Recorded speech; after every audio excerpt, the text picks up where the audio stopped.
Is it something that takes a little time? Does it even cross your mind? Or is this the way that it is? It's Sunday, May 24th, and you've tuned into the People's Patriot Project. We got your 6 at 6.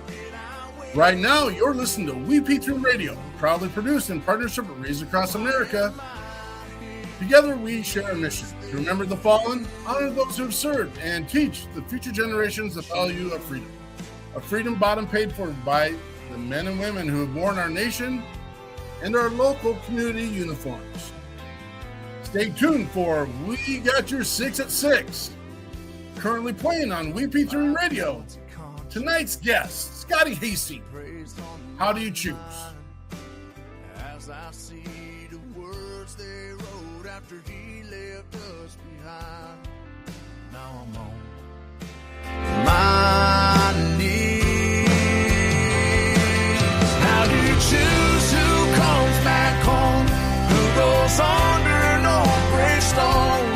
I'm just asking 'cause it makes no sense to me. Is it something that takes a little time?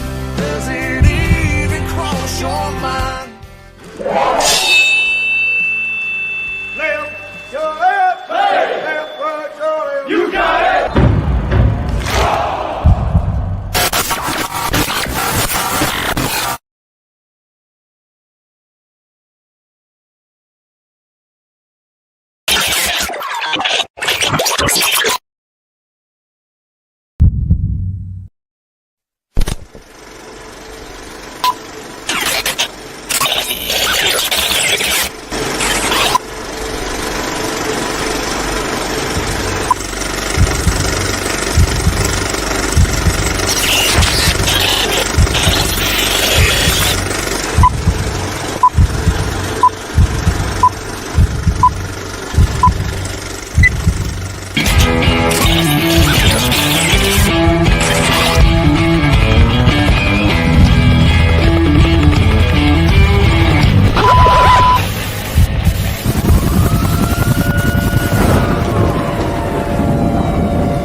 Trucker.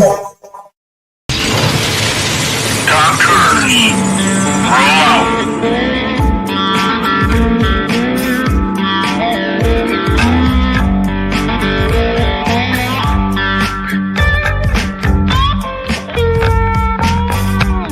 You're watching or listening to We Got Your 6 at 6 Patriot Playtime.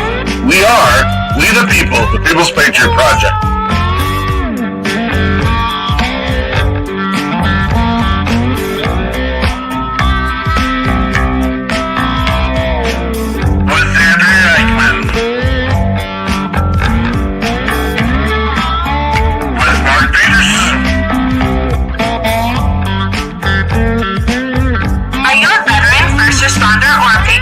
For a place to put your skill set, your thoughts, and ideas, or want to help continue the mission, you have come to the right place. We are the People's Patriot Project, and we are the shock and awe when it comes to meeting the needs of our veterans and first responders. We are dealing with a new enemy in today's world where the wounds are not always seen. We want you to be a part of this mission in saving lives and making a difference.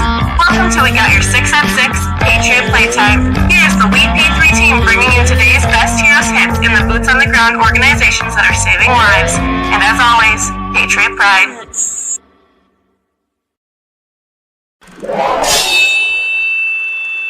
Left, your left, hey. Left, right, your left. You got it! Trucker.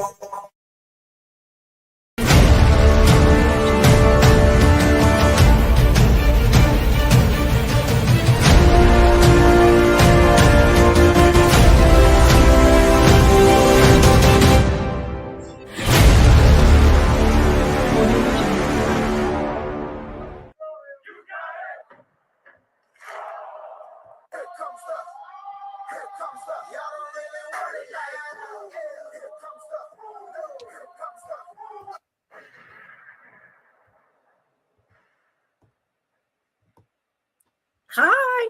Hey, it's Andrea Eichmann here with the People's Patriot Project. I was trying to not be dancing when I got here. So welcome to the show tonight. It's Mark, Andrea, and Frank here with the People's Patriot Project, bringing you the May 24, 2026 edition of We've Got Your 6 at 6. Every week we bring you a guest and an artist, and then we share the good, the not so good, and everything else happening in our world. And tonight we have music, actually live music with Scotty Hasting. And then we have an interview here with Alex, the bearded traveling veteran. It's going to be a riot. I think tonight time's going to fly by. So stick around, throw in your comments and questions, and let's get this thing rolling tonight. Let me remind you, May is Military Appreciation Month. I don't know if you know this, tomorrow's kind of a big day. Let's take care of remembering on Memorial Day tomorrow. Thank you. During National Military Appreciation Month, we just honor, remember, and appreciate U.S. service members, veterans, and their families. Stick with that. And also May is the month of a military caregiver. Remember to say thank you. We would like to say thanks actually to a couple of our sponsors. Super helpful with the newsletter and putting things together and helping us do what we do here. Let's say hey to Derek Iozio with Catch 22 Peer Support Group. And Derek is out there. Actually, it's funny, I got an invitation to tonight's meeting at 6:30, which I can't go to. I can't go because I'm here. Their meetings are amazing, though, you guys. You want to be part of that. Check it out. Reach out to Mr. Derek Iozio, Catch 22 Peer Support. Our next thank you goes out to Operation Texas Strong. That's in Weatherford, Texas. And I just saw some big thank yous coming from people because what they do is they take RVs that are donated and they put veterans in them when they're just living on the street and don't have a home to go to. This becomes their new home. So thank you, Peggy and Bobby and Operation Texas Strong. And then we got to give another shout out to Mr. Rainwater and Jonathan Wills of Business Growth Engine. If you have some things you need help with in the world of, I'm just going to say technology, they are amazing. They've built us an AI program. They've built us a new website and connections and everything. And so thank you, Jonathan and Stephen at Business Growth Engine. Hey. I just want to say to everybody who's listening right now, all of our sponsors, all of our guests that come on, just thank you. Thank you. And before we dive into this week's show, we would like you to take a moment and join us for this amazing version of the Star Spangled Banner by Dave Bray USA.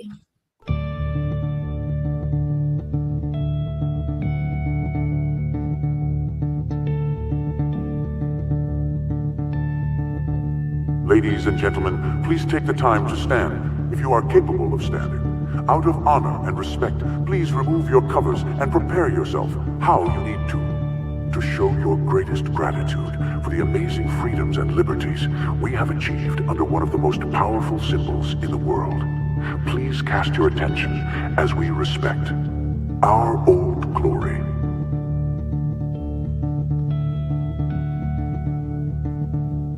Oh, say, can you see by the dawn's early light what so proudly we hailed at the twilight's last gleaming, whose broad stripes and bright stars through the perilous fights, oh, the ramparts we watched were so gallant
It is Sunday, May 24th, Memorial Day weekend. Welcome to We Got Your 6 at 6.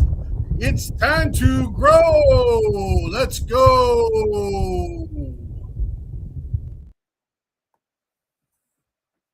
Hi, let's grow. We're going to get there. America and gentlemen, start your Let's grow. What an amazing cast of individuals for this Memorial Day weekend. Scotty, did you even know that it was Memorial Day weekend when you picked this date? Yeah. You did? Okay. This is exciting stuff. Alex, we had been talking. Exciting stuff. We got to get to work. Derek Iozo, good to see you, brother. The Godfather, WeP3. We're here. We're on fire. We're going to roll, guys. We got some work to do. This is usually when I get to step on my little soapbox and say about my feelings in life. And I know no one cares about my feelings in life because they're really not important. Dylan Petrie, good to see you. I don't know. We'll try it one more time, Andrea. Go ahead. I got it. Yeah.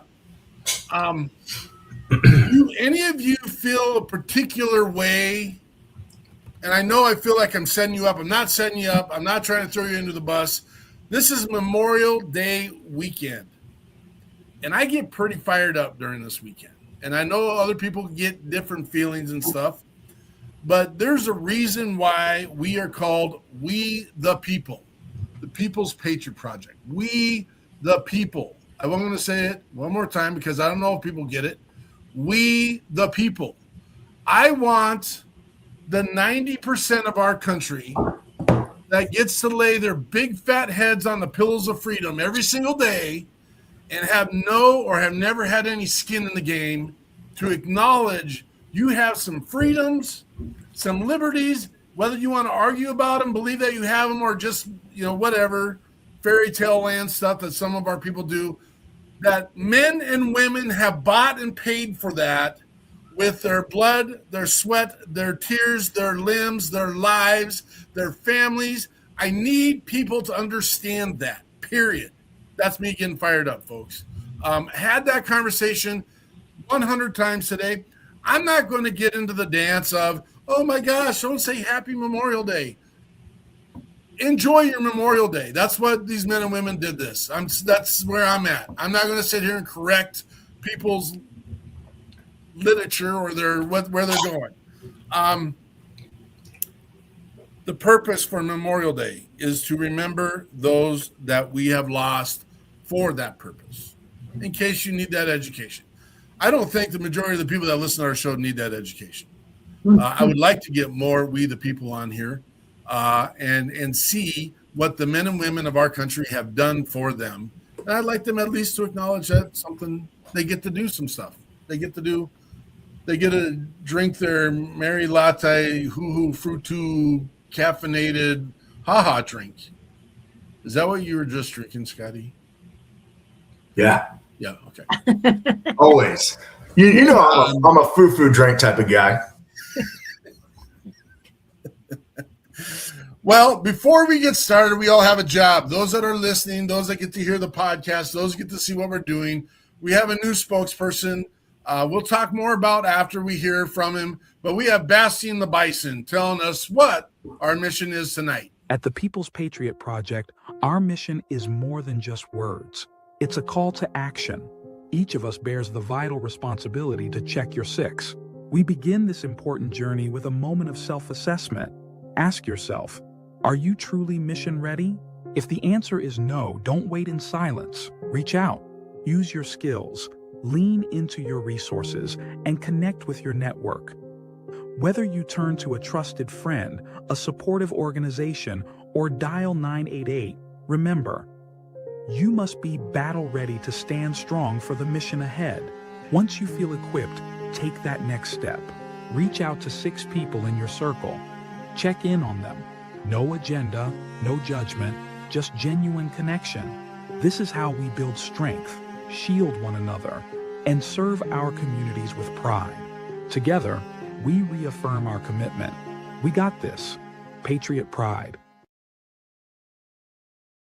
All right, Bastian. Some people, Scotty's laughing at our I'm not gonna lie, that was terrifying, man. He's laughing at the hands. Not a joke. The hands are what got me. I was like, oh my God. Bastian is our powerful, strong American icon that is going out to tell the message is connection, folks. I don't care what. I mean, everyone's got feelings about, the VA cocktails. Everyone's got feelings about, what we're using to get us through the days. I get that. I understand. I'm not going to argue or fight those pieces. You do what's best for you and for your health. But at the end of the day, it's the connections. That's what kept you going in, and it will keep you what's going out.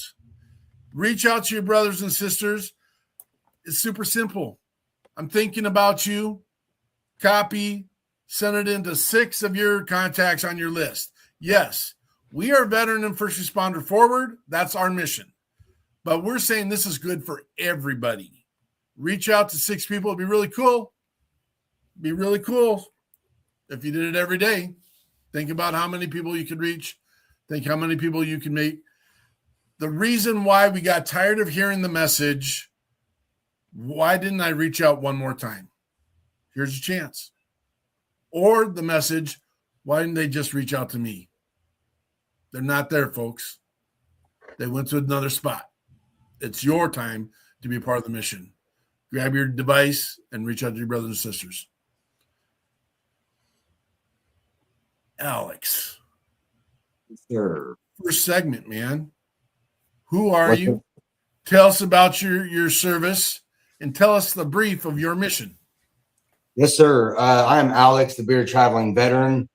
And I have been traveling America for a year now. And I kind of done the miles. I've done over 53,000 miles in the past 12 months back and forth across America. Won't go down the break-in. It'll be in the book that I'm writing. But now I'm traveling America and I'm interviewing a bunch of my buddies that I served with in the Triangle of Death from 2005 to 2007. And the deployment that I'm referring to really defined a lot of us men at that point in time in our lives, this generation. So to say, because I did a little bit of reading on Scotty as well. I said he's a combat veteran as well. So I don't know when you were deployed or what you were doing. But during this time from 05 to 07, we lost a lot of individuals. 1 out of every 6 in our battalion, or 1 out of every 8 in our battalion received a Purple Heart, and we had 864 people in our battalion. We had over 850 IEDs, 750 indirect, and 650 direct attacks within 365 days. And this book, the individuals I'm interviewing, it goes in to depth of what their experience was over this 12-month span.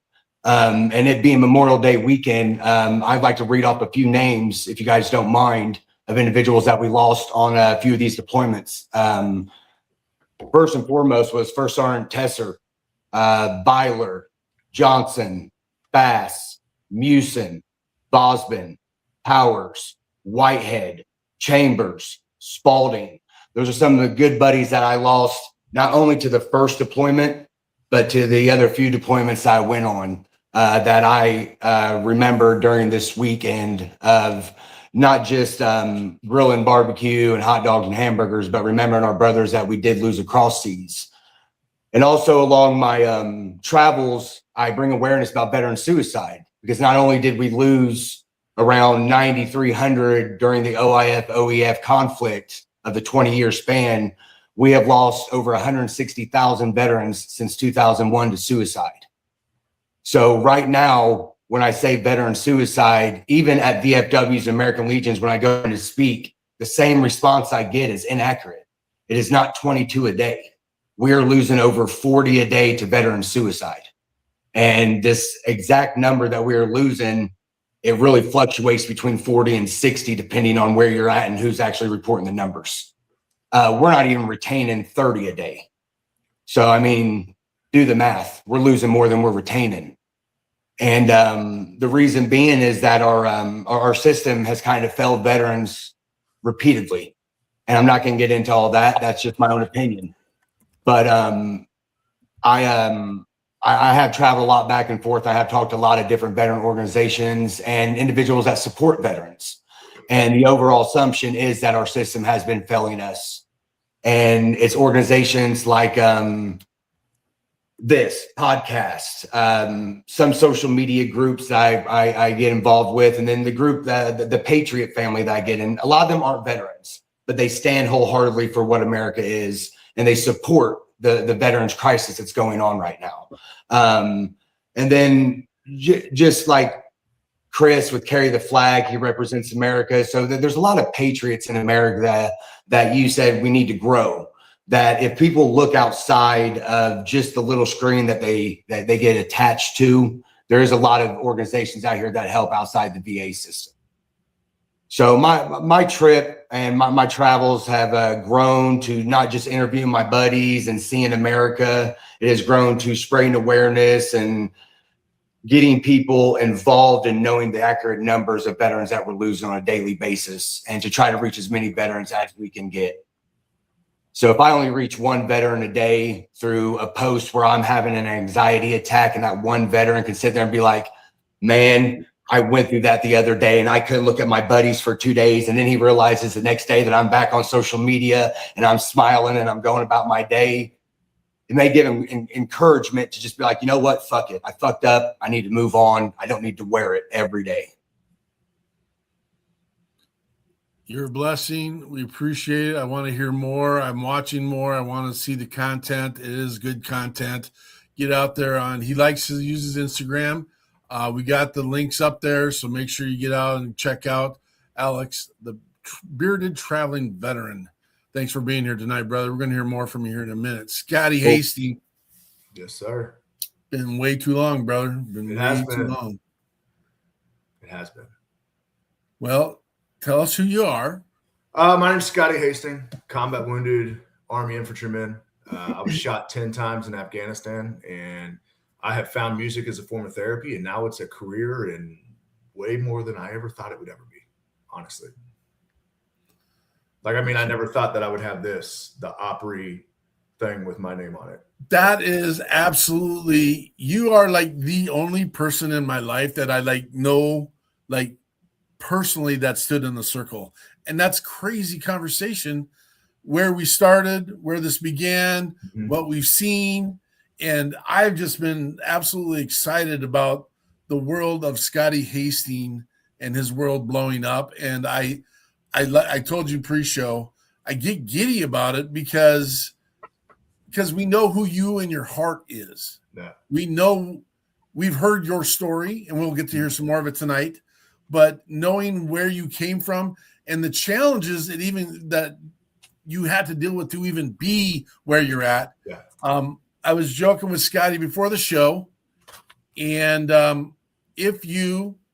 so we do a lot of things with music. We got WeP3 Radio, plus we do some events, and that's not the first time we met Scotty. We actually did bring Scotty, Shannon Book, and JT and the Gunslingers out for an event in Granite Falls here in Minnesota. Loved the day.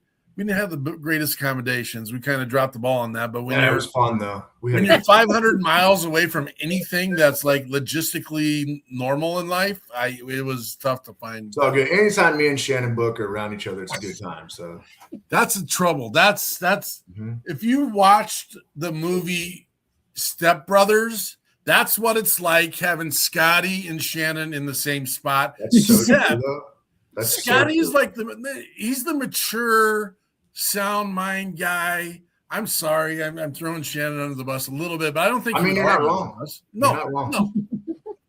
No. No, he is the most amazing pain in the ass in life. Absolutely, for sure. What a blessing to have you guys. No, the Grand Ole Opry. Tell me, how did it feel?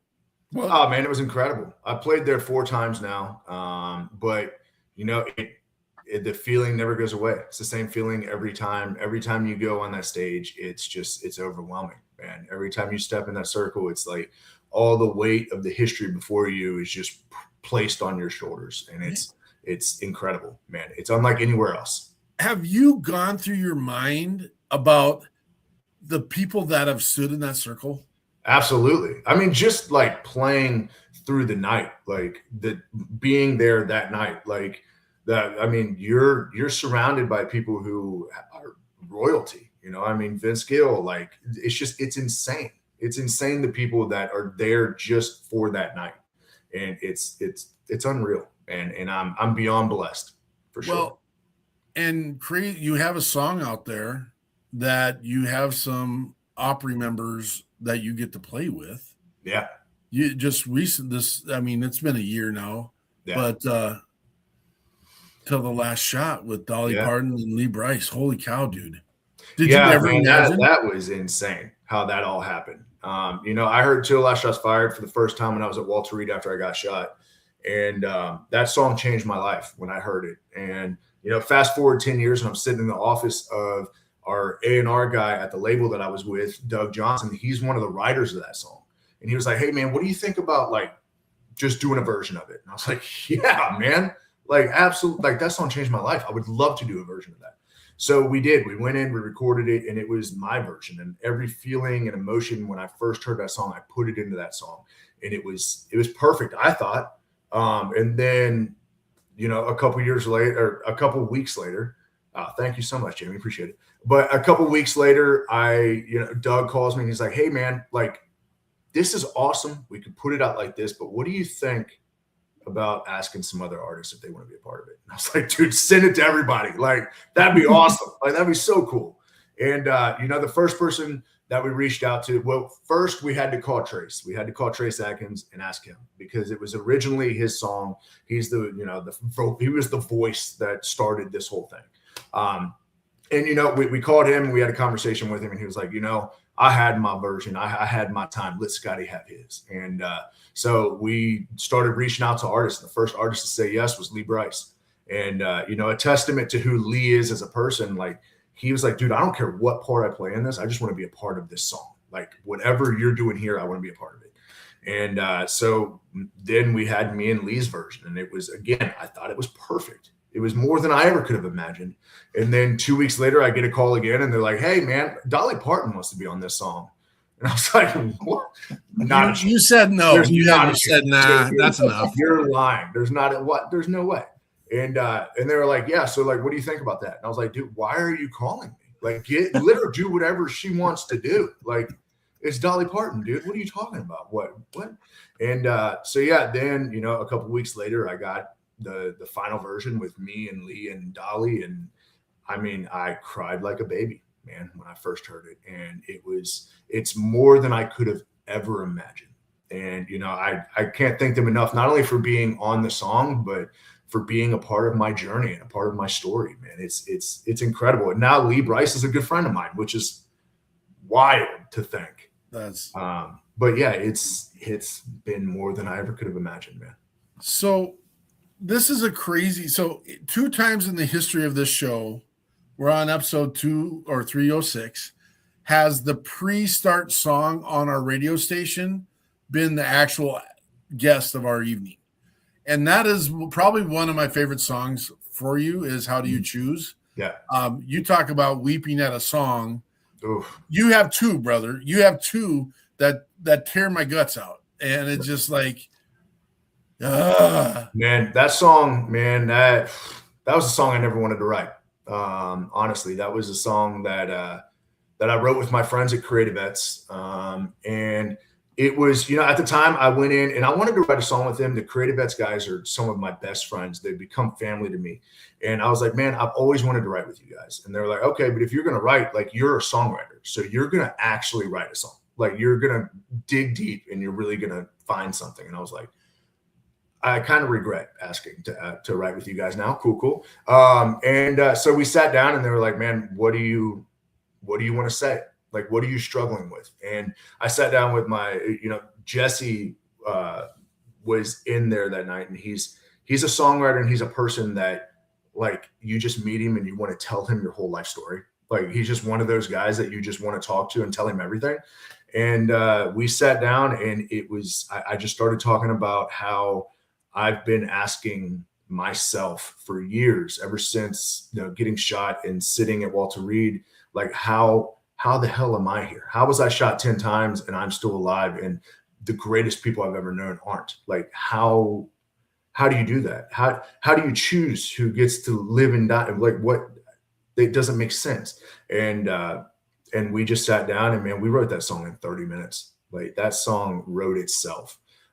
It's a song about my survivor's guilt, and it's a song about my best friend who didn't come home. And that song has done so much good, man. I couldn't imagine not having that song, because that song has helped so many people, and it's beautiful, man. And Adam, my best friend, Adam Hamilton, who that song is about, was in that room that day we wrote that song. And it's incredible. Say his name. What do you want to go with for song? Let's start fun, man. Let's do Scars. All right. This song is funny, man. I wrote this song with my friends Daniel Etheridge and Cole Phillips. And I walked in the room and I was like, man, I want to write an outlaw song, dude. Like, I grew up watching, I grew up listening to Johnny Cash and all them. Like, I want to do something like in your face, like badass outlaw. And they're like, all right, cool. Like, let's do it, man. And then somehow, while we were trying to write this outlaw song, we started talking about me getting shot and the scars that were left, both, the physical and the emotional. And then it kind of transformed into what it is now. So, yeah. This is Scotty Hasting, Scars.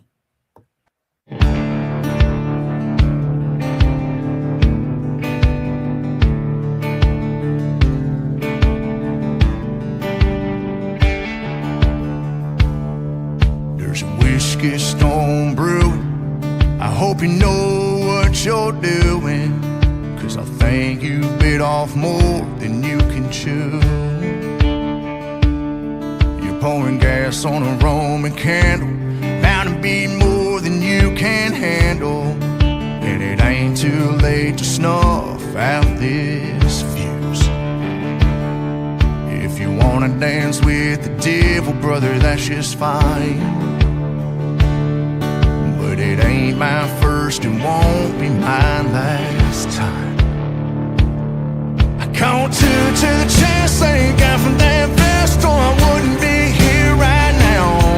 I got one on my side, laid down a road, glide, damn thing couldn't slow me down.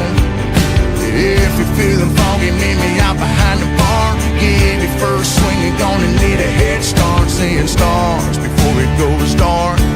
I'll be light behind county bars, ain't scared of scars. Ain't scared of scars.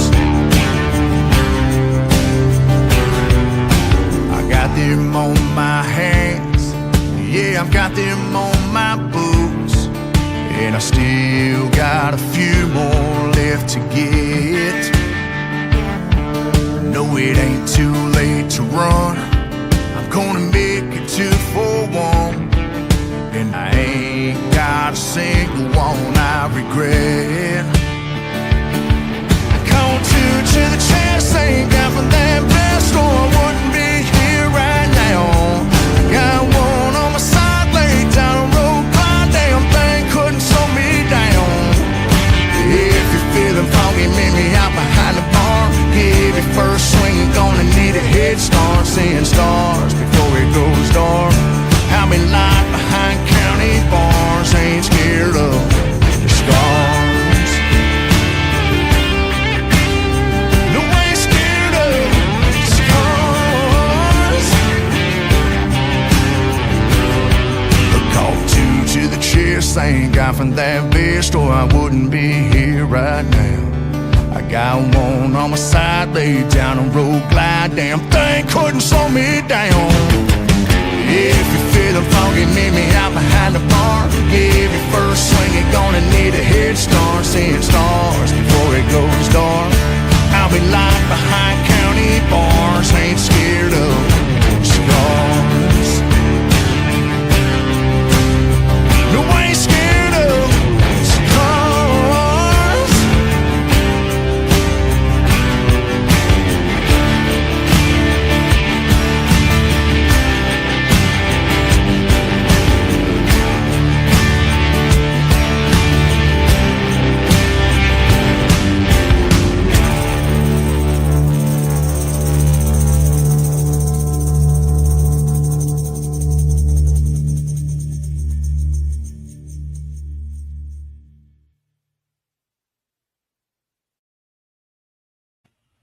That is Scotty Hasting, Scars. Yeah. Can we just roll it again? Let's just do it. Man, it's funny when we went to record that song. My videographer was in the booth with me when we were recording. He's like, "Man, this song makes me want to punch him in the face." Get him! I'm like, dude, yes. Oh, it's good to have you back, Scotty. It's good to be back. Yeah. Good to meet you. We've missed you, man. Sorry. Alex. Yes, sir. What do you think? That was a badass song, man. Appreciate it. I was actually sitting here while you were talking earlier and doing a little bit of research on you. Sorry I didn't do that before the show. It's been kind of hectic. My life has been lately. Very impressed, bro. Like you have an amazing story, bro. That's awesome what you've been through and what you're doing right now. You're an inspiration, bro. So that's awesome. I appreciate it. You got a lot of meaning in your music. Thank you. Alex, what are we working on right now, brother? Oh, well, I just got back from the Brantley County fires up in Georgia. I went up there to help them, and it's a tragedy up there, man. Over 100 homes were lost to the fire, and getting them. I know that emergencyrv.org and Katina and Brittany and a few people up there, James, they are working endlessly to clear the area and get campers in place and whatnot. Emergencyrv.org donated over 50 campers to put families in, so they're still needing a lot of campers. They're still needing, either tiny homes or help up there because certain things happen with the property insurance and everything that I don't really want to get into. But there's just a lot going on there in that little part of America, and they need a little bit of help. So we've been talking about this and we've been working on it. And I've started the conversation with some other organizations, but let's make sure we're connecting this week because the organization that we have as a sponsor for this show takes RVs and gives them back to veterans and first responders. So actually wrote that down. I was watching at the beginning of the show. Yeah. And I was actually going to get with you after this because there's a few veterans up there that are displaced. Yeah. And I mean, I don't know. Bobby's got some rules. He does what he does and he's got to do some things. And so I'm going to stay away from the button, Eichmann. Don't give me the side eye.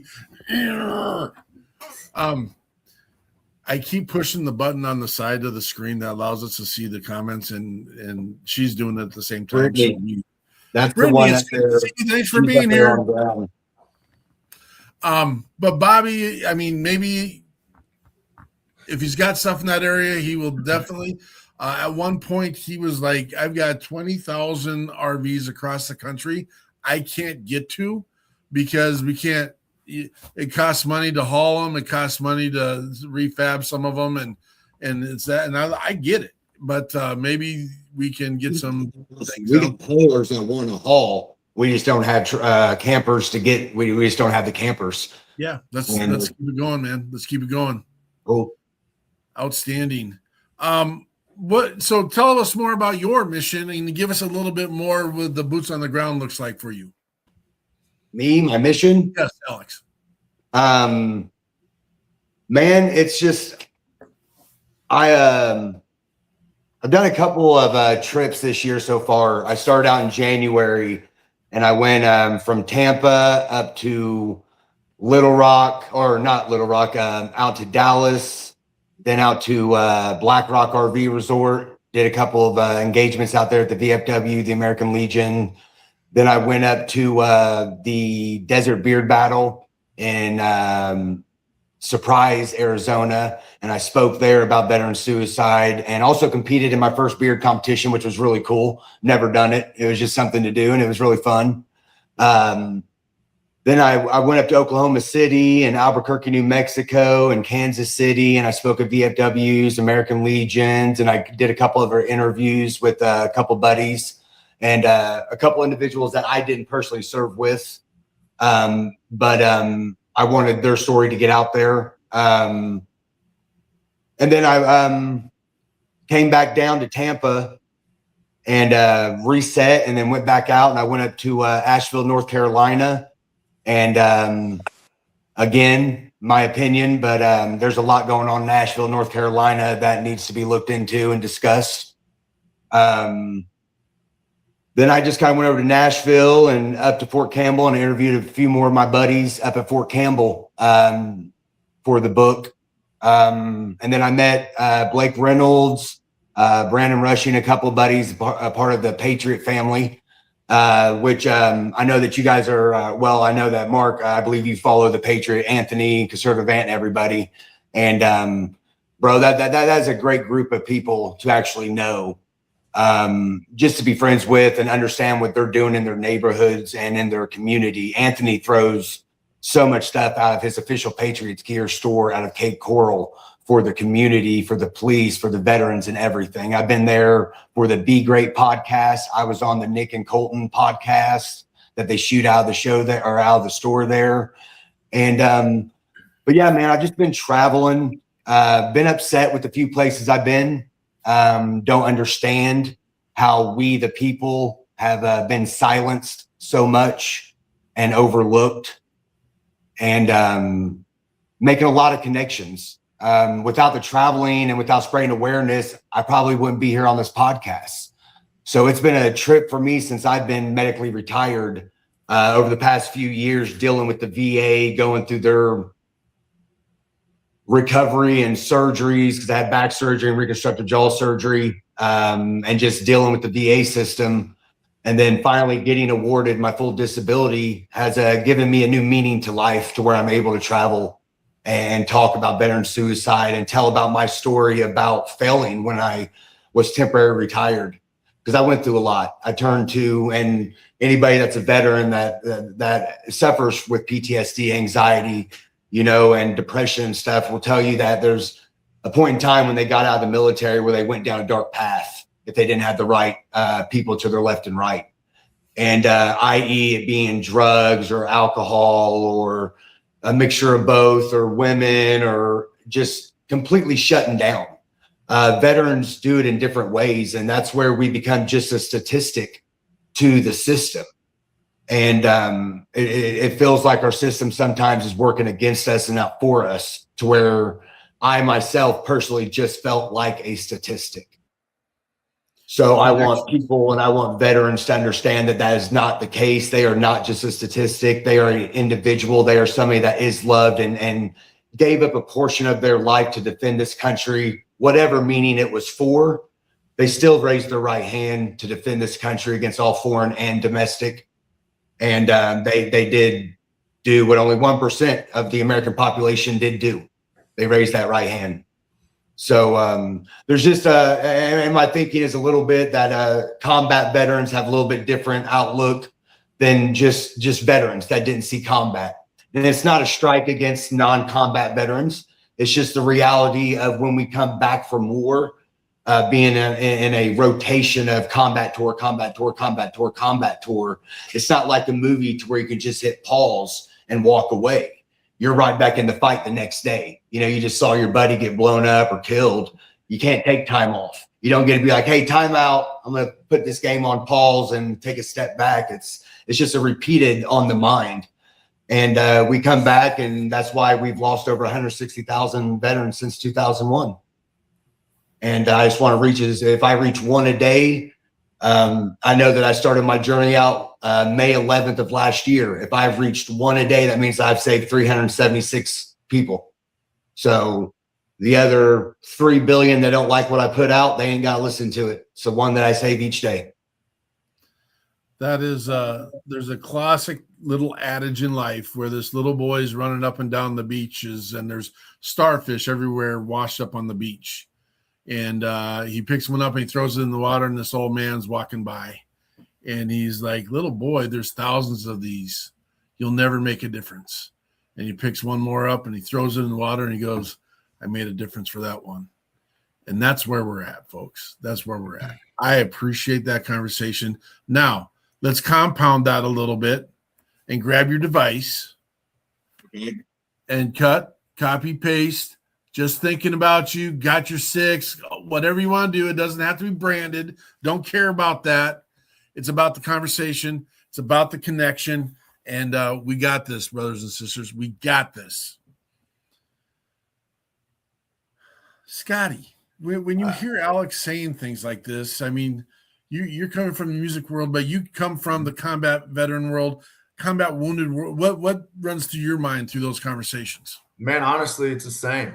You know, I want my story and my music to at least reach one veteran and show them that there's so much more that you can do, and that you can do more than you ever thought possible. I mean, look at me, shit. And, you know, I think that it's important for us to be out there and share our story and to let people see us doing, you know, things that we never thought we would ever be doing. I mean, I guarantee that Alex never thought he'd be traveling the damn world talking about, you know, everything that he's talking about and helping the people that he's helping, you know. So it's incredible that we have a platform that we're able to help. And, you know, that's exactly right there with Alex. You know, it is different. 100% it's different between combat vets and, you know, veterans who, you know, didn't have to see combat. There's just it's hard to explain, but there's a very, very solid difference between the two. You know, a combat veteran who is talking to another combat veteran, we understand each other to a very, very deep level. And yeah, it's unlike anything else, man. So I completely understand what Alex is talking about. There's also a piece, and here's the caveat to it, and we haven't had to deal with it for years and years and years, but our first responders on the streets of the United States, our police, our fire, our EMS, they're running into these catastrophic events that, again, some of our veterans didn't have to deal with. It just is what it is, guys. It's not, no one's taking a shot. It's life. You served, you deserve. This is where we're at. But, and I never thought in the streets of America, we would have to have the same conversations where our police officers are having to drag their brothers off the street because we got what we have going on in our country. And that needs to be fixed as well. But it's on our streets here. Folks, if you don't acknowledge that, you're blind. It's not a story. It's not make-believe. We have our first responders walking out the door at the beginning of the day, not confident they're going to be coming back. It's the same conversation. And again, it's a little bit different because, you know, in the field and in the theater of combat, you know you're walking into something. You know that is the piece. I don't know. I would say that it's a little bit worse for them. You know, us as combat veterans, we knew what we were signing up for, right? Sure. We knew what we were doing. We knew what our job was. They're home. Like, they're having to fight an enemy that's here, quite literally here. Like, and not knowing who they are, which, again, you can parallel a lot of this, but the reality is they walk back into their homes. If they're capable at the end of the day, they're bringing what their street trauma back into their homes right now with their families. 100%. And so that's why we celebrate the families too, man. You are the glues that are holding these men and women together, moms and dads of veterans and first responders. Thank you for your service as well. That's essential. It's essential. Wives, children. Me and you were talking a minute ago, Mark, before we started, and I 100% agree with you, because you think about a violent car wreck in the city, all right? You think of a 6-car pileup, right? The first responders, think of everybody that's involved, and say it's a 6-year-old child that's in that vehicle that's mangled, okay? You've got the police, you've got the fire EMS, you've got the ambulatory individuals that all have to deal with that on scene, right? Then you take them to the hospital. You have the nurses, you have the doctor that all have to deal with that one patient. So I understand what you're saying. That is why I am trying to expand my horizon as well into first responders. This is what me and you were talking about whenever I start traveling up again and start doing the traveling podcast with first responders and veterans as well. Because the PTSD side of it isn't just the things that Scotty and I see. You know, we saw a different side of it. And to caveat what Scott was saying is, yes, in a sense, we did understand what we were signing up for. We knew that we were going to go to war. We knew that there was a chance of that happening. The same is with the police and the nurses and everything. They know in their mind, they went through medical school and everything, but you still don't know how to react to it when it happens. and the repercussions of that. I see a lot of firemen and a lot of policemen have the same struggles that I have, because they had to deal with a child or a woman or multiple bodies at one scene. So I just speak primarily about combat and the combat veteran side of things, because that's what I can correlate with. That's what I can speak on, and also childhood trauma and whatnot. But more on the PTSD side of war, I can talk from a combat veteran side. I can't talk for the police, the firemen, and everything else, where I've got buddies that can, when I interview them, start to try to reach firemen or policemen or stuff like that. To both your points, I do want to say that we did an event one time, and the police captain was there, and he was also a 3-time combat vet. And he said the same thing. He said, you know what? I expected to see what I saw over there and do what I did over there, but I didn't expect that in my town when I came back. He thought it was a little different when he got back, that it was so violent here. He didn't expect that.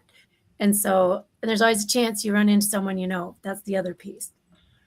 The hardest part I had as fire EMS was I'm a school teacher at day, and we would run into incidences that had our youth in the scene, and that was always a tough thing, dealing with you know what high school kids do. They're young and dumb and a little bit smarter than a first or 2-year private E1, and they just they have a little bit of parental direction, but they don't make the right choices, and you have to unfortunately deal with those pieces sometimes. It's amazing having both of you on again. David Hall, thanks for being here, brother. I love your comments. Jeremy Peacock, we see you out there. Nikki Fontana, I hope I'm saying that right. Thank you for being here. I hear we need to connect, and so I've already started that process through the old social channel, but let's get together. Jeremy Sensi, good to see you. Nice to meet you, brother. Thanks for being here. Brian Gibson, good to see you. Dr. Arnell, awesome to see you.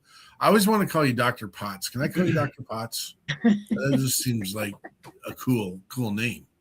Doc Potts.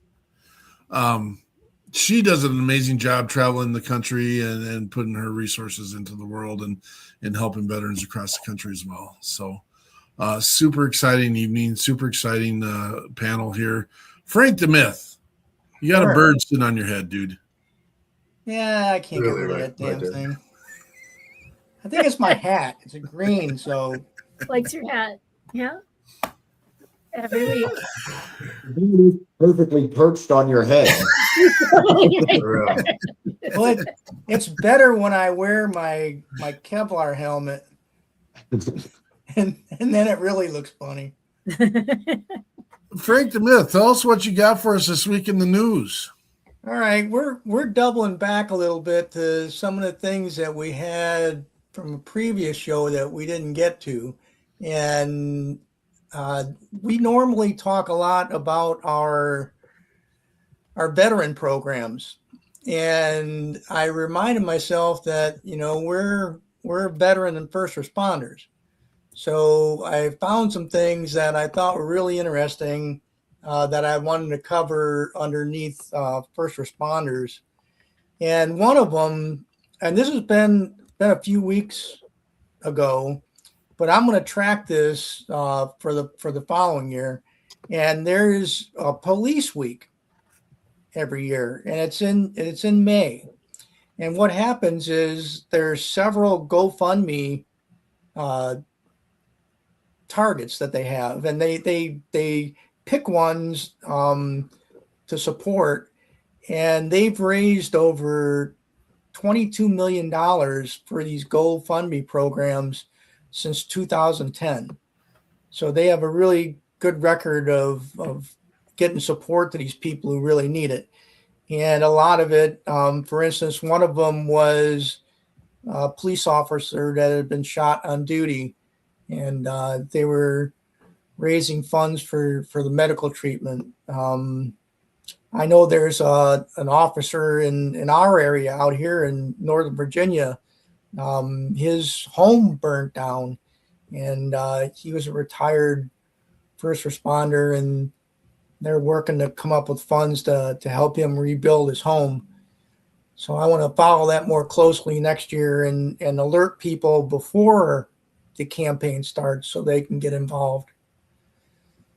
Now, the next one we have, it's about an individual who had his life saved 4 times by first responders and a 911 operator. He had 4 heart attacks and was brought back to life under each one. And it was a series of heart attacks together. And he was rushed to the hospital. And when he recovered, he went back and had a ceremony with the medical personnel that saved his life multiple times, and the 911 operator who first reacted to his issue and kind of walked his son through CPR, so they could get that golden hour treatment to him before the help arrived, the EMS guys. So that was another good one. Our third story we had, the VA has issues, and we all know that. We all know that there's issues with the VA, and I don't disagree with that comment, and I know that there's things that have to be done. But one of the things I found interesting doing the research, the VA is going through and updating all of their IT stuff. And I, for one, can tell you that when I retired back in 2007, their IT stuff was probably out of the early 90s, because they didn't even track some of the stuff that I had happened to me in my 30 years of service. So now they're working on a program to upgrade all their IT stuff and make it easier for the veterans to contact and be treated.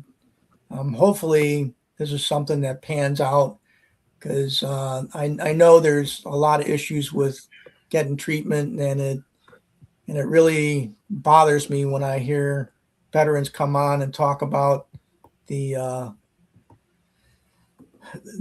pill cocktails to address PTSD issues, and we all know that that's not going to fix it. It just dulls the pain. And the last thing that we always do in the show is we talk about I can't believe this really happened. And this one was from a few weeks ago, and it was so good that I had to go back and pick it up. So evidently they have some really crazy stuff happening down in Australia. And, we all knew that there was things that we wouldn't consider normal. Well, here's another one you can add to it. There was an Australian farmer that went down and bought a bag of lettuce at his nearby store, and he brought it home. And when they went to open the bag up, there was a live frog inside the bag of lettuce. And this is a quote from the individual. He said, "Oh, bro, there's a frog in the lettuce." He said, "No, you're taking the mick. Like, that's not real." And taking the mick is slang term for attempting to fool someone. And they picked up the bag and shook it. And guess what? There was this bright green frog inside the lettuce bag. So, yeah, that's our friends down under in Australia. They don't seem to get excited about much anything that happens Those darn big stinking spiders and everything else down there. And God That's bless just them. one of those pre-mixed salads. That's all that is. That's okay. What? Don't people eat frog legs? I mean, it's like getting an extra meal. Yeah. Protein, man. Gotta add it to the salad anyhow. I don't What know. would you call that MRE? I think I've ate worse, but Well, yeah, you've eaten MREs. So it's no, I'm from what would you Chicago. call that MRE? That would be like I probably ate some mouse and rat meat at one point in time when I was growing up. Yeah. Thank you, Frank, for sharing the news with us. Anytime, brother. It's always a pleasure to have you. Well, I'm normally more talkative, but I'm just, our two guests have me speechless today. I can't. That's a good thing. Well, my co-host would probably say that's a great thing, and can you guys come back more often? We love having Frank around.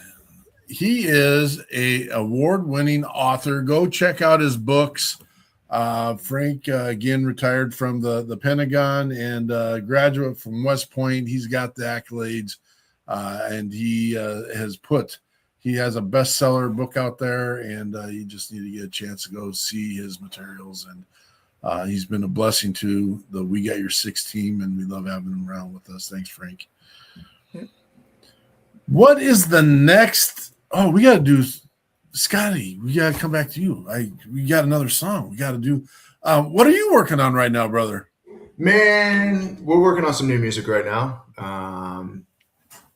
I can't say too much, man. This is just kind of how it is. Last time we did this, it was like, no, can't tell you that. No, can't tell you that.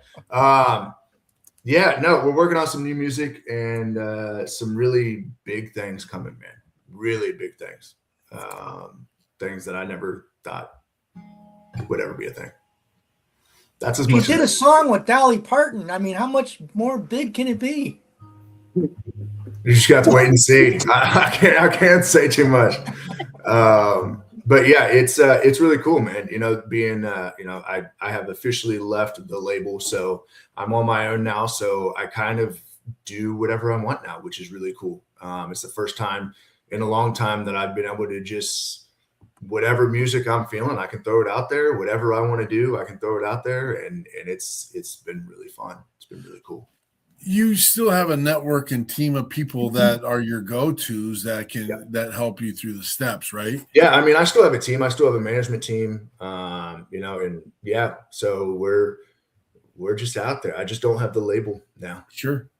But that's good for me. Good. What do you got for us? I'm gonna do a sad one because I know Mark likes to cry on the podcast. So my dad died. Thank you, Brittany. I appreciate it. My dad died last year in June, and after he died, I knew I wanted to write a song for him, and I just didn't know what to write. And my girlfriend is a songwriter here in Nashville as well. And we were sitting in the truck one day, and I found an old voicemail that my dad had left me that I didn't even realize I had. But when you grieve, it's hard to find the words for what you're trying to say. And it was sometimes it's easier for someone who's closer to you, that is close to you, that to find the words that you want to say. And she wrote this song for me, and it is exactly what I would have wanted to say to my dad and so many other people. I still have voicemails from my best friends that didn't come home, and this is for them. This is called Good to Hear Your Voice. It's 42 seconds, sounds like you were in the truck. It's, hey son, how you doing?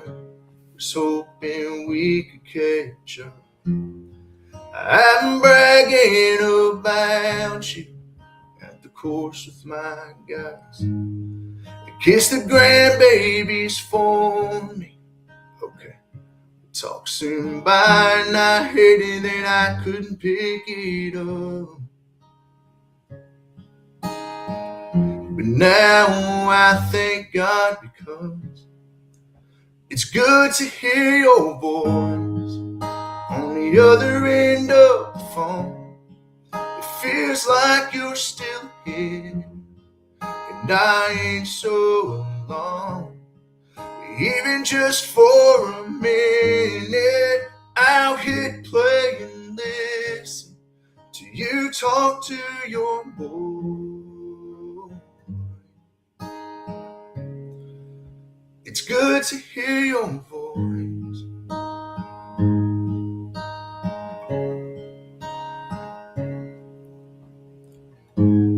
I wish I could call you back and fill you in on what's new.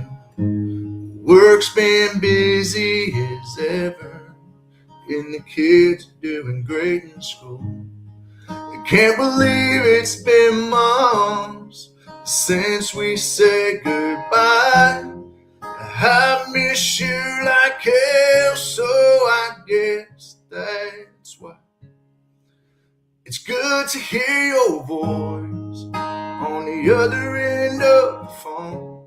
It feels like you're still here, and I ain't so alone. Even just for a minute, I'll hit play and listen to you talk to your boy. It's good to hear your voice.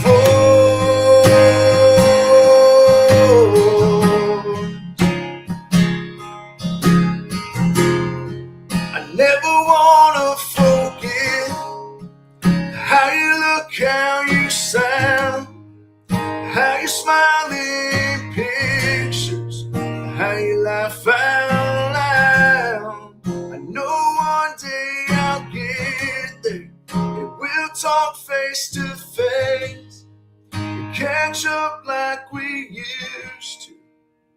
But until that day, it's just good to hear your voice on the other end of the phone. It feels like you're still here, and I ain't so alone. Even just for a minute, I'll hit play and listen to you talk to your boy.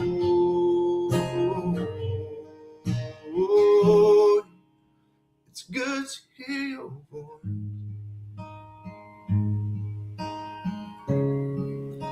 It's good to hear your voice.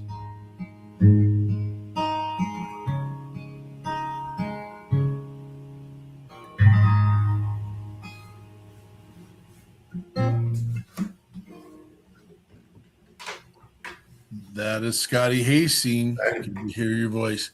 Rule number one, Scotty.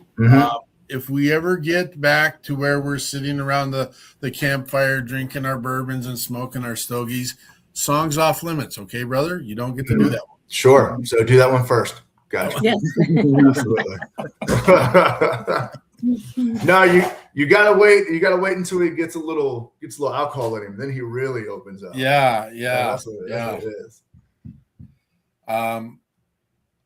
The whole time, and I have a voicemail from my father that I lost a good chunk of time, and I just the crazy part is I lost my mother in 1997, and that wasn't really a time where you had. We had cell phones, but there was a flip phone. You didn't save the stuff, so that's a voice I'll never get to hear again. So that's also something you need to kind of take into.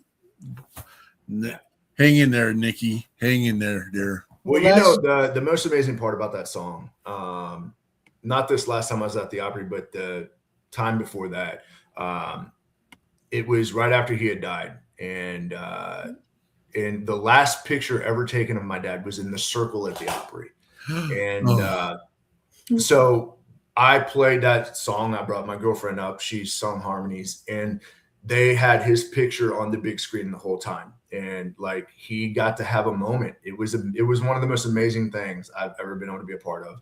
And, you know, the Opry was his favorite place in the whole world. He was at every performance. Every time I went to the Opry, he was there.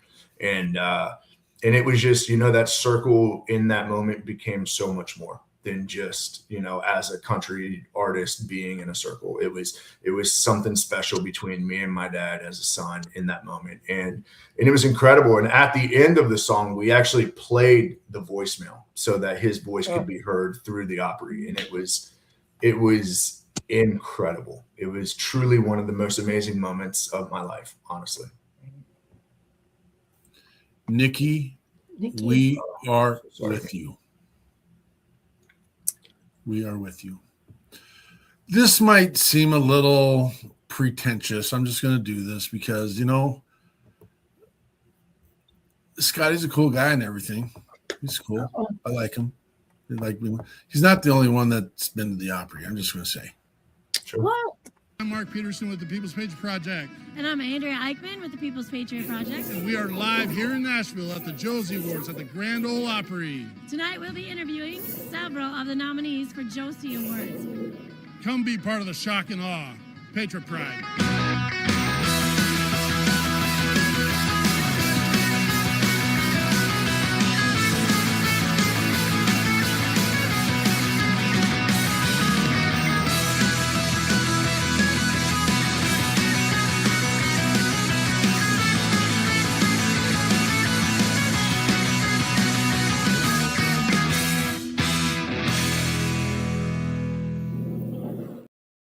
Bro, you should bring that look back, man. From now on, that's how you do this podcast. The cowboy hat with the shades, the yellow shades, in the suit. Dang. That was back when being fat and having a mullet was really cool. And so I've also got a sweaty picture of me and Scotty and Shannon doing production at the show they were at. That's one of my favorites. But again, it's like, who is the sweaty dog in the middle? Yeah, that was me with the 8-foot-long mullet in the background. Jess James, good to see you, brother. Long time, man. Yeah, they wouldn't let me anywhere near the circle, just to let you know. In fact, listen, they should have because of that, just because of that outfit, that whole look, man. Bring it back. So we knew we were getting to host the red carpet. And I'm like, you know, everyone's going to be flashy and doing all that stuff. 100%. So I'm going to be flashy too, and that's what I came up with. You did it. You did it. And there were all characters.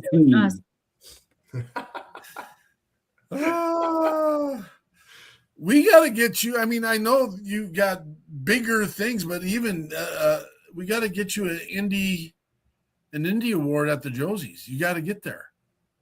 Yeah, I'm in. Oh, by the way, I don't know if you know, I just won an Emmy not long ago. Oh, well.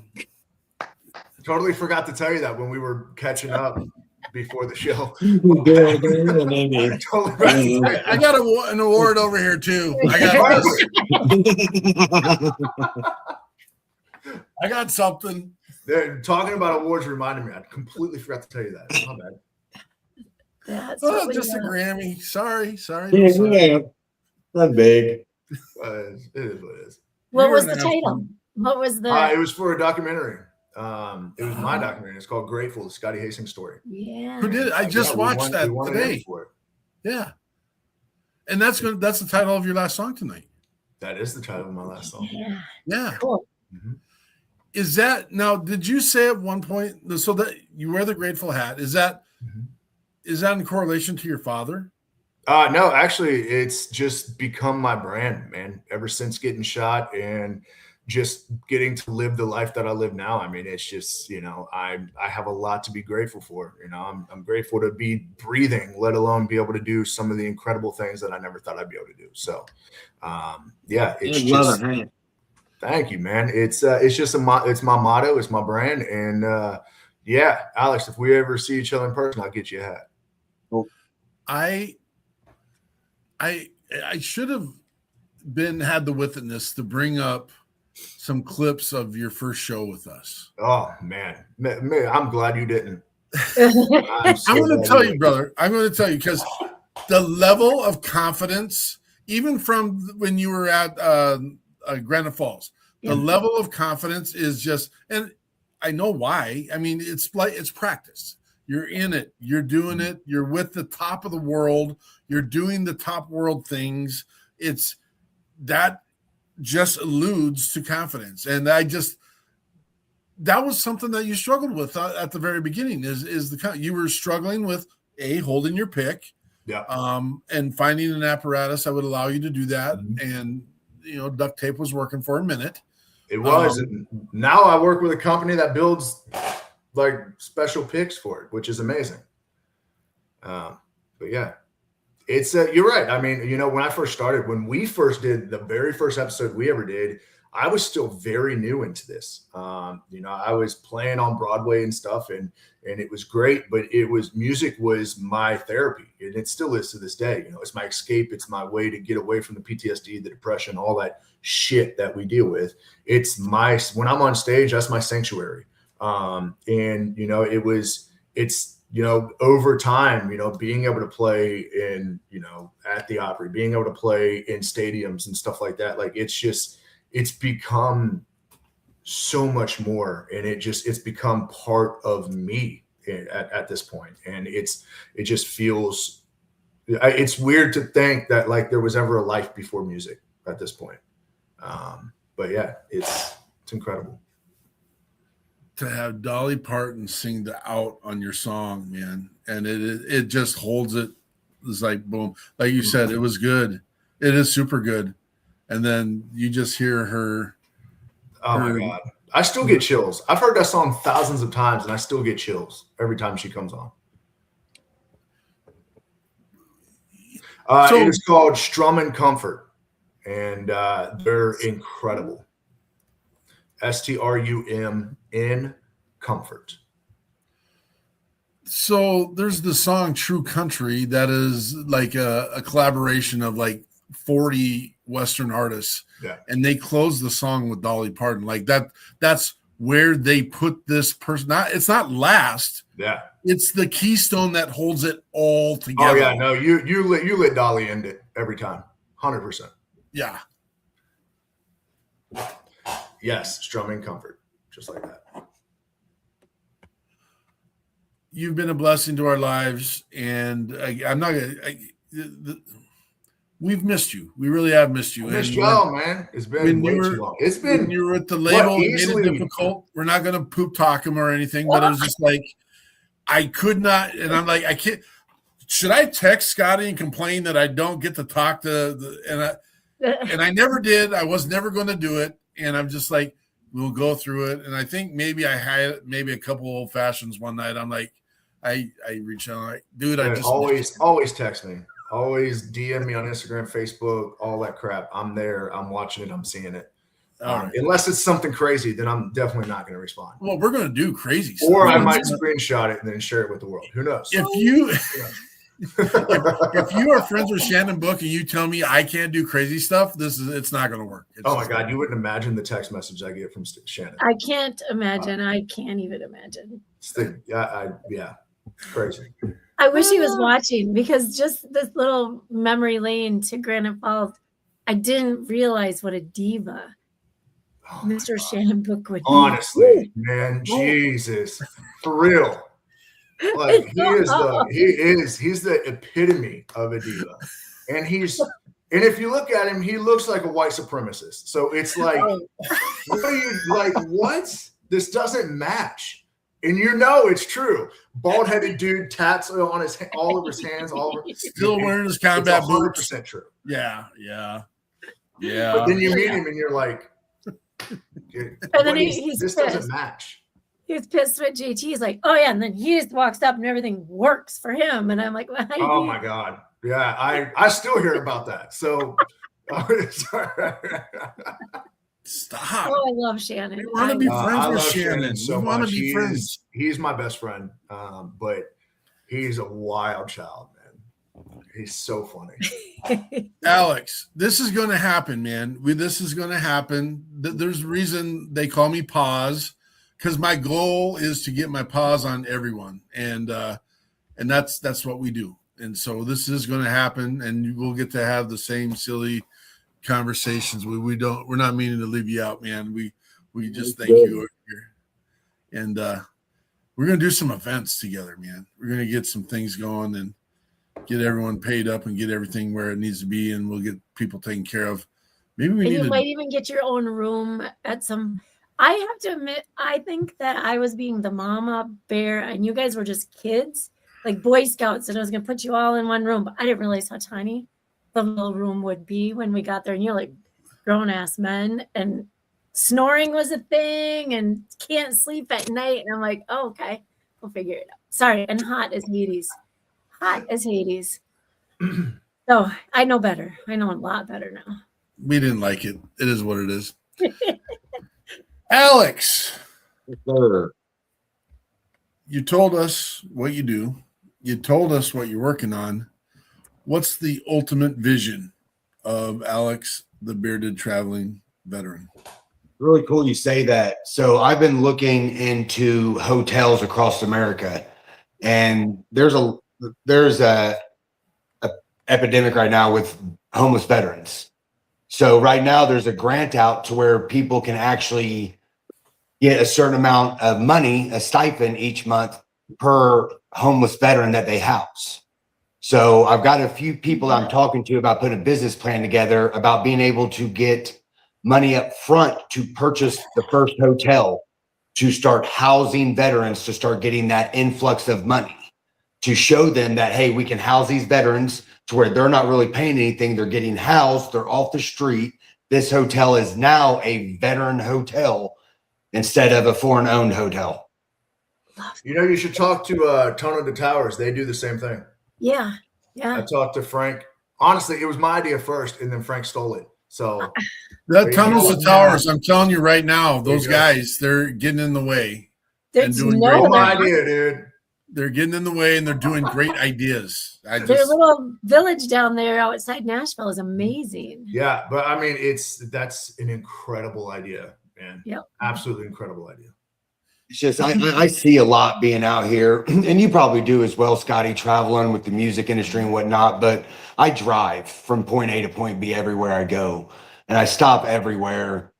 And to see the homeless community of Americans is sickening in itself. But seeing the veteran homeless community, it really stirs. It gets my anxiety up. It upsets me because these individuals, as I said, they raised their right hand. They are part of that 1% of this country, this population of Americans that joined, and now they come back, and whether it be the fact that they are a statistic of drinking, a statistic of alcohol, a statistic of drugs, it doesn't matter. They need help. And we need to come together and start helping not just the veteran community. My main focus is going to be the veteran community because I know there is an abundance of them that I can help understand, and I can help them along with their life.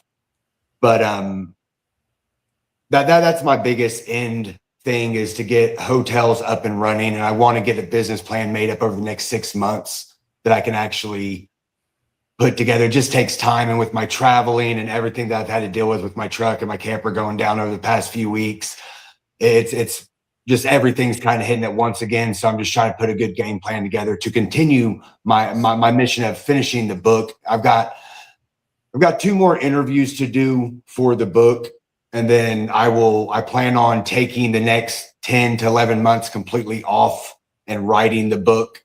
It's pretty much written itself. Each interview has written its own portion of the book, which, Frank, I would love to sit down with you or talk with you about. Anytime.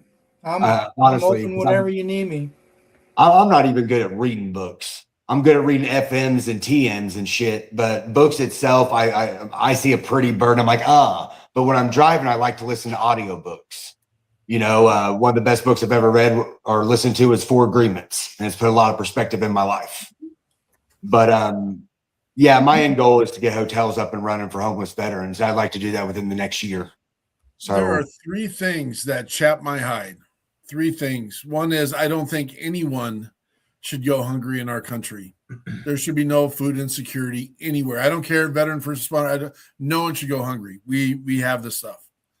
Second of all, I don't think there is a veteran that should be homeless by their. We get it. So there's some mental health things that happen. That means there's another thing that we got to figure out. But there should be no homeless vets in our country. Period. Done. Over with. Should not be a conversation. And this includes the entire world. There should be no one enslaved or sex trafficked anywhere in our country. That needs to be stamped out immediately. And those are the three things that, there's a lot of things our marketing people that came into us right off the bat said, you guys need to specialize. And I go, what does specialize mean?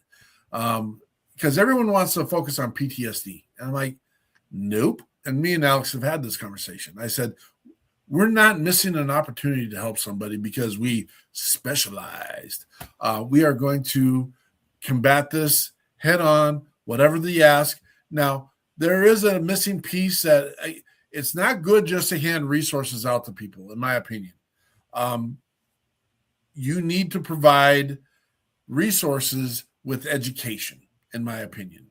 And I think that's a gigantic piece we're missing. It takes time, it takes effort, and it's a lot of work, but people have to get involved and they have to do it. Yes. Well, and honestly, there needs to be something out there that gives these vets the want to do this, because there are some vets that just give up and they don't want to. And there needs to be some type of support that kind of some of these people just need a little bit of kick in the ass. Like, come on, connection. You know what does it, Scotty? Great music, great food.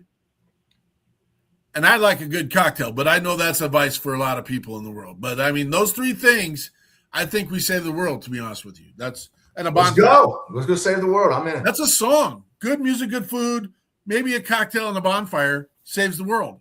There we go. And then we can do all of our collaboration of everyone together, kind of like We Are the World kind of thing, minus Michael Jackson kind of. We can all do that. It's done. It's done. They need the community. Exactly. Connection. The name of the show is Connection tonight. You need to get involved. You have to get on your phone and tell people, hey, I'm thinking about you. Come check out the People's Patriot Project. We got your 6 at 6. Go see Scotty Hasting and listen to his music. Listen to Alex on social media. Read Frank DeMist books and the 420 other influencers we have in our network and the 260 musicians that are on WeP3 Radio. It will solve the problems. I guarantee it. Period. And please send a note to my wife and ask her to get a different picture for my podcast area. Yeah. Not too bad. You got to keep it. If we had to see Mark in that damn get up for the Opry, we have to see that picture for you. So, honestly, I think Mark's picture should change to the Opry outfit. Yes. Okay. On the belt. Right behind you. Yeah. You don't think Fozzie and Animal are good enough? They're good, but they're not Mark in his Opry get up. So true. What if this is a big picture of like a walrus, and then you can have a walrus sitting on your head? There you go. Well, or what is it? Stick with the pelican. Voting. Scotty. Yeah. Everything's got to be a secret now. So we're that's what's next. What's the vision? Man, just continuing to go out there, play music, and let people hear my story and my music, and hopefully it helps somebody. I will tell you what I can say is that we're shifting directions into my music. We're moving way more into the country rock world. Kind of like Scars, like that was, but a little bit more rock. It's just kind of what we love doing. It's where my voice fits really well, and it's a damn good time live. So, we're kind of doing that and just trying to stay out there playing shows and, hopefully helping somebody in the process, honestly. Love it. Andrea's written the first official letter to Frank's wife. Let's screenshot it and send Just it. like have it be your wife in the background, like yeah. just like looking over you the whole time. He's like, She's the one sitting on your it- head. It actually kind of fits. And when my dad was in the Navy in the Korean War, he was on an aircraft carrier, and they There you were go. tied up at a port once, and he had guard duty. And so he and this other guy, they didn't have anything else to do. So my dad said, "Hey, look, watch this." And a pelican flew over, and he shot it. And so That's that damn pelican coming back to get you. Right there. Well, it gets better. So the officer of the day came running out on the dock, and he said, "What's going on? What's going on?" And the guy that was with him was from the deep south, and he said, "Oh, sir, it weren't nothing. Jerry just shot one of those big birds." My dad got 3 days bread and water in the brig for shooting the pelican. Yeah. That's why we don't get to have any ammunition during guard duty anymore. That's right there. So we can't have any nice things. Right. All the fun stuff gone. That's so funny. Pelican. What's our final song, Scotty? Do what? What's our final song? Oh, we're gonna do Grateful. Yeah. This is a song that I've been trying to write for years, and we tried multiple times and it just didn't work. And then I met with two of my buddies who have written 3 or 4 Cody Johnson songs, and I was like, well, shit, if anyone's going to be able to write this song, it's going to be these people. And so, yeah, we wrote this song, and it's truly just my story, man. It's why I wear this hat. But, yeah, it's called Grateful. And this is probably going to be out later next month. So that's a little teaser.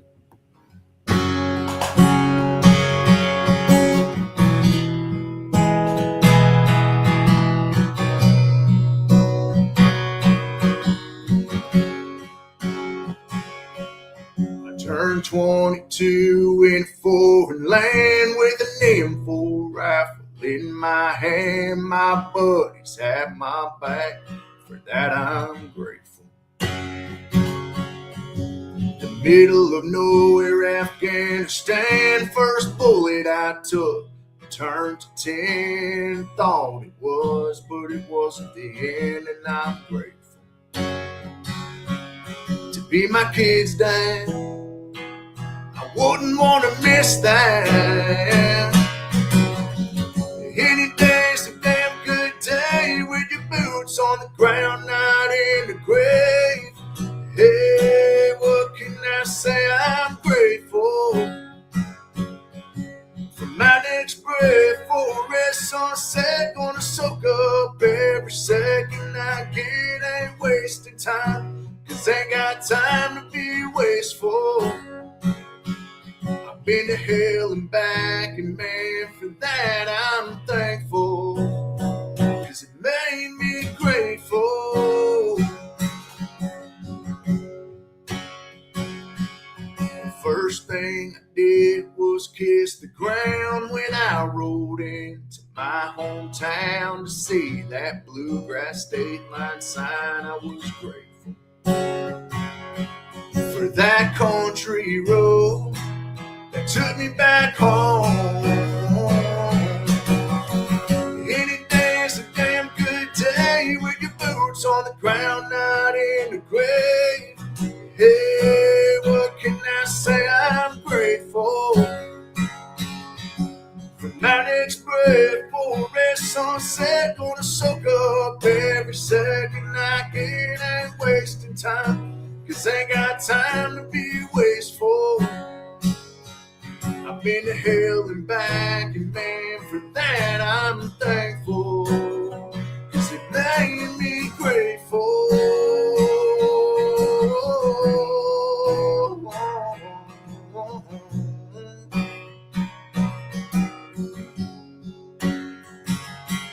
But to the ones who didn't make it home, they stayed with me and they're never gone. They give me a reason to keep pushing on. Any day's a damn good day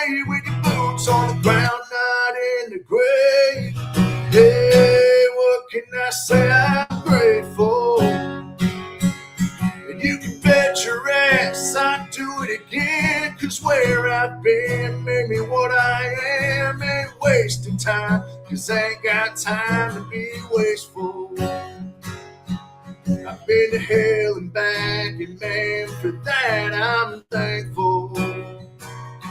I've been to hell and back, and man, for that I'm thankful. Cause it made me grateful.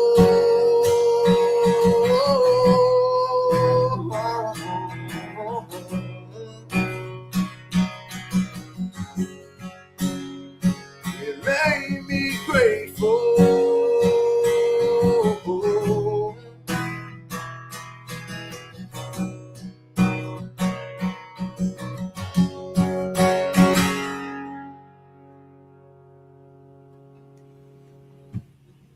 That is Scotty Hasting and Grateful. Thank you. Thank you. Thank you. And to make mistakes, man. Ain't time to make mistakes. What a blessing. What a blessing. I'm glad you're here tonight, Nikki. Thank you for being here. For real. Thank you, Nikki. Appreciate you. She runs the other podcast I was talking about. Do a little collab, a little build, a little grow. Let's grow. Yeah. There is no conversation. There ain't no rock that can't be unturned, man. You gotta do it. We gotta go. They got time to wait. Just ain't time to waste, man. We gotta do it. Grateful. For real. Life short. Wow. I needed this weekend, man. Scotty, I needed that song, man. That was awesome. Thank you, man. I appreciate that. Yeah, this weekend's usually rough. But one, I took out a lot of the drinking out of my life. Two, I've surrounded myself with good people, and it just keeps getting better. My actual circle is getting a lot better, constructive. Good, man. It's important to surround yourself with the right people, man. It's that the right network saves your life every day. Your community will save your life every day. Connection. Right connection, right community, connection. I like it. We could just do this all night long, but I got some family that got some beer darts going on right now, and they want me to come and join them with. That's right. I got to go cook my daughter dinner. So yeah. So I'm scared of beer darts, but only with them. I'm confident in my abilities. I'm not confident in their abilities, but we'll see. Everyone wants us to. They call me Uncle Boz, but I think they want to put one of those darts in my leg, is what I think. No doubt. It only gets sketchy after the third beer.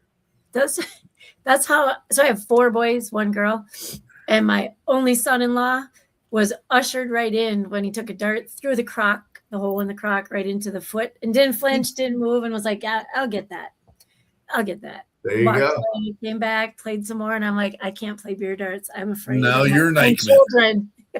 Now you're Nikeman. Yeah, you're in. I'm pretty sure I only have 3 kids. What was that, Alex?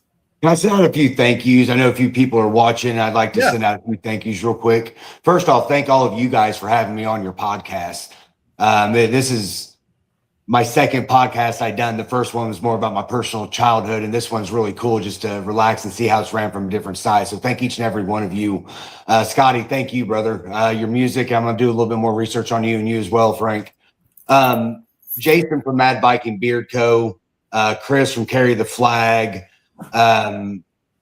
JD and Colton Wilson from Downrange Timepieces, Anthony from Official Patriot Gear. I'm going to try to link you guys up with him as well. Jared from Born United Clothing Line, Joey from Six Element Barbershop, Mike and Jen from Halloween Coffee, Joe and Lori Murray from Sunset Palm Candles, and Christine from Just One. And also a couple of the people that's helping out up in Brantley. Like I said, Emergency RV Org, Katina, James, Brittany. They've done a really good job up there, and I'd like to get with a few guys in that organization, see what we can do up there for those people in that area. But and all thanks to God. If it wasn't for him, I wouldn't be here today. So first and foremost, all thanks to God, and thanks to each one of you guys. Thank you, Alex. Scotty, you got some shout outs, brother? Yeah, man. Just anyone who's, follows me, follows my story, follows my music, man. It means more than you will ever know. It's incredible. Thank you, Mark, Andrea, for having me, for letting me be on the podcast when I was a baby in this. And, it's been great, and it's been awesome to see the podcast grow and watch you guys grow with it. And thank you all so much. I appreciate for having me. Frank, keep kicking ass, man. Take care of that bird on your head. Alex, dude, keep killing it out there, man. Keep doing what you're doing. You're changing lives, man. Keep it up. So we're at the point of shutting down, and we just the content of the entire show.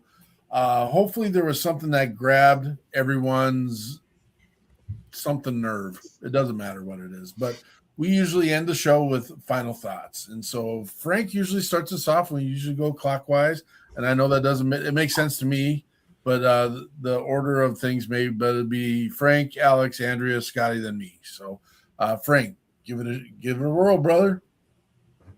Okay. One of the favorite things I like about our podcast is bringing awareness of what veterans are doing, because veterans do amazing things, and a lot of people don't get the credit that they deserve.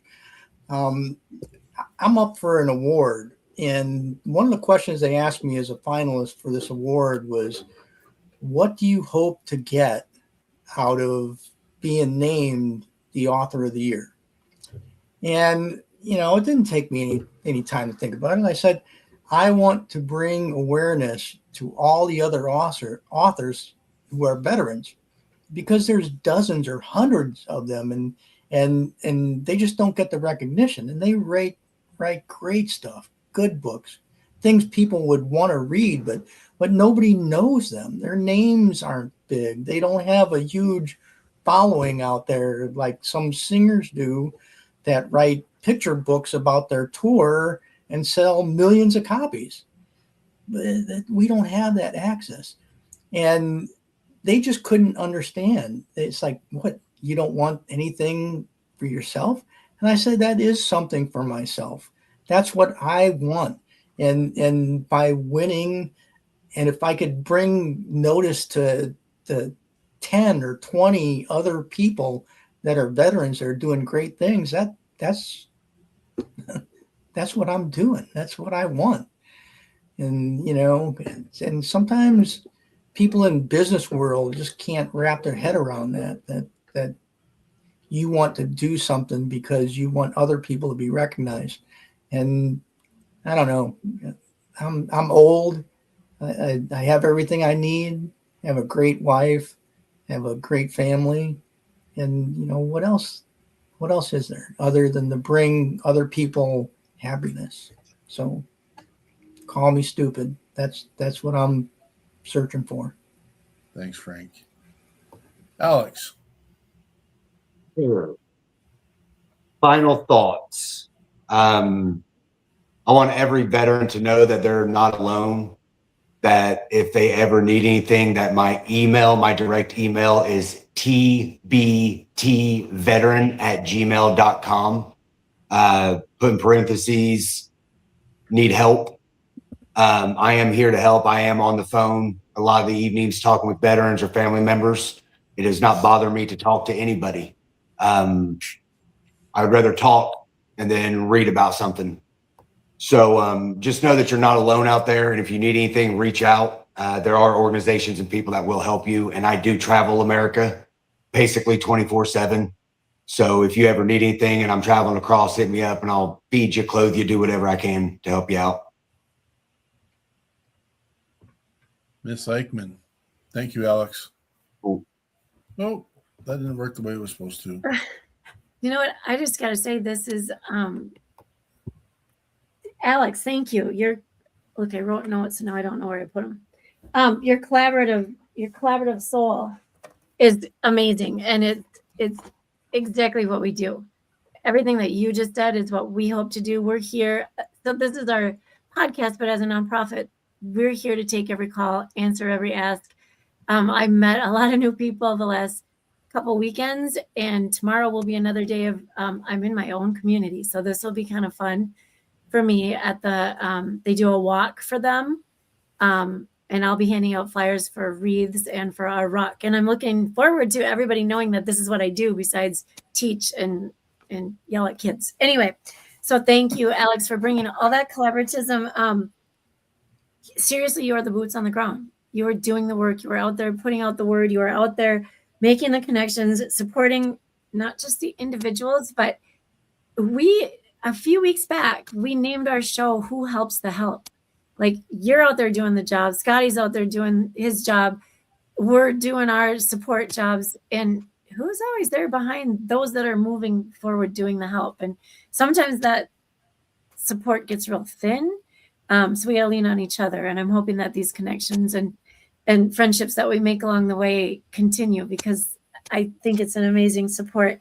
And then the collaboration, just getting everything really spread throughout the world. So thank you, Alex, and thank you for joining us. It's been awesome meeting you.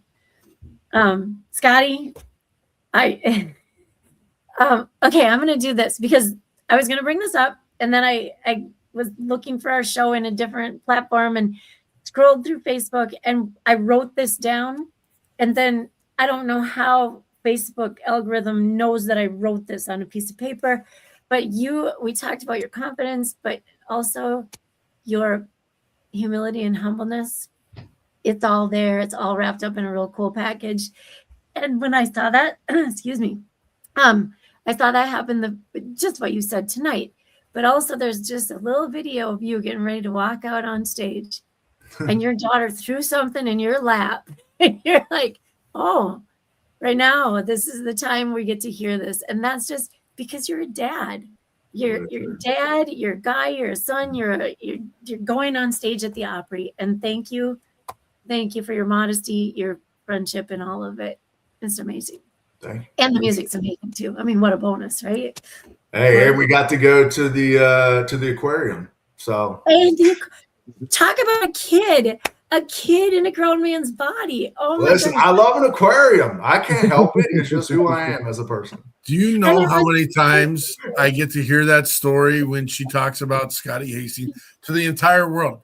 She's one of your best promoters in the fact that she talks about the aquarium and talks about the home base at Met Stadium, aka the Mall of America. Yeah, that was sick. I'd always wanted to go to the Mall of America, so it was really cool to be able to experience that. Thank you. It was so cool. Your face right away. You're like, you can get a tattoo in the mall. You get a For massage. real. That was sick. And then the I should have aquarium. done it. It was fun. It was a really fun day. So thank you for coming on again. It's so good to see you again. I appreciate it. Thanks for having me. Absolutely. Mr. Hasting. All right, final thoughts. Yeah, everyone out there who's watching, enjoy your families this weekend, tomorrow. Hug them close, hug them tight. Remember that someone gave everything for you to be able to do that, and think about them at least for a brief second tomorrow. It just got dark in here. Hold on. Where are you going? Timer.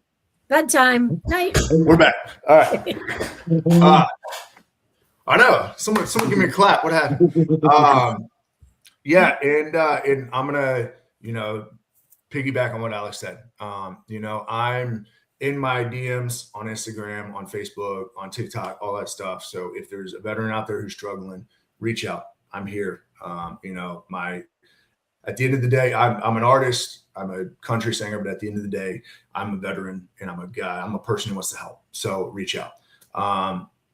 But yeah, man, thank you guys so much for having me. It's always a pleasure to be on this thing, and look forward to doing it again. Who knows? Maybe we'll wait another year and a half and we'll do it again.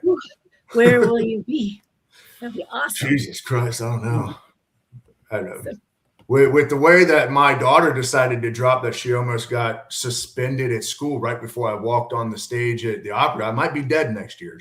Who knows? There's more. Oh, man. I was like, what the hell? Literally, we were walking out to the stage and she was like, oh, by the way, I was like, hold on. Let's stop. Hold on. What?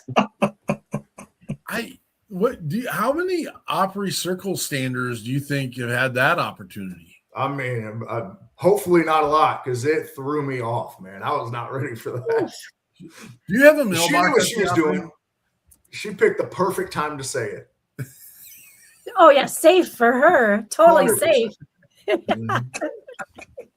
Good thing she's that comfortable. That's awesome. Yeah. I am one of the most blessed human beings on the face of the earth with the team that I have for the People's Patriot Project. And I think that the team with the People's Patriot Project, I think the people who are involved with the mission, I think the people that stick with me to do the We Got Your 6 at 6. We thank the guests that we get to interact with. I'm in awe every time we get to do this. And it's just such a proud Papa moment. And, for years we've known Scotty, and we ran into this a while ago where we call the people that come on our show our guests, our friends, our people. And by no means do we own anything about them. I don't own Scotty Hasting, and we just have been blessed to be in his presence a handful of times, and I hope that we get to be a lot more handfuls in the future. But it is what it is. I'm excited to meet Alex in our travels and in our experiences.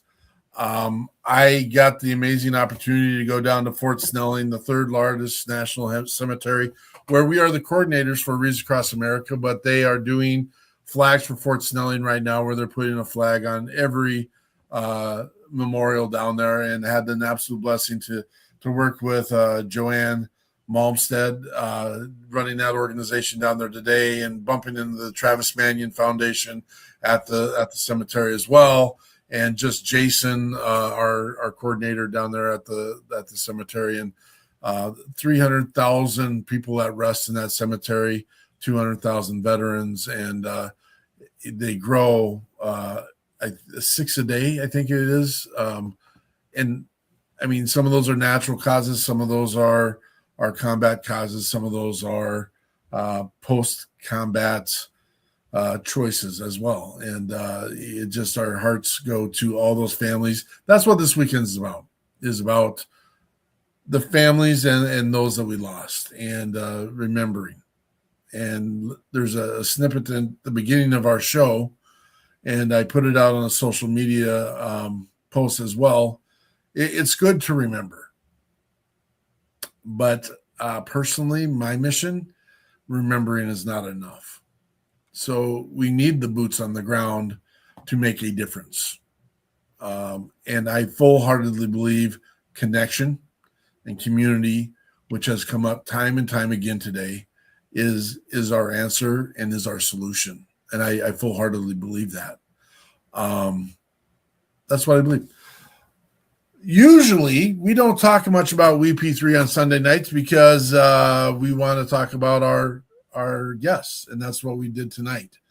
Because normally on Mondays, we come back at 16:30, Mondays every day, and do what we call the WeP3 weekly debrief. And we're going to take a vacation from that this week. It is Memorial Day. I want our team to spend their time with their families, enjoy that day. Again, enjoy is a tough word, but again, that it's been bought and paid for, folks. It's been bought and paid for. And so you do what you need to do with your family. And like Scotty said, I want you, please take, I hope it's more than a moment, but just remember why you get to do, not only on Memorial Day, but every day, why you get to do what you do. It's because the men and women that serve our country, period. But next week, we will be back again, 1800 Central Standard Time. And this next week, we got the amazing story of Freedom Outdoors with Lance Reed and a new musician to us, Kenneth Busby. Super excited. Come check us out next Sunday at 1800 Central Standard Time. And while you're at it, folks, remember to go check your 6. Right here. Super easy. And we'll see you when the smoke clears. Patriot Pride.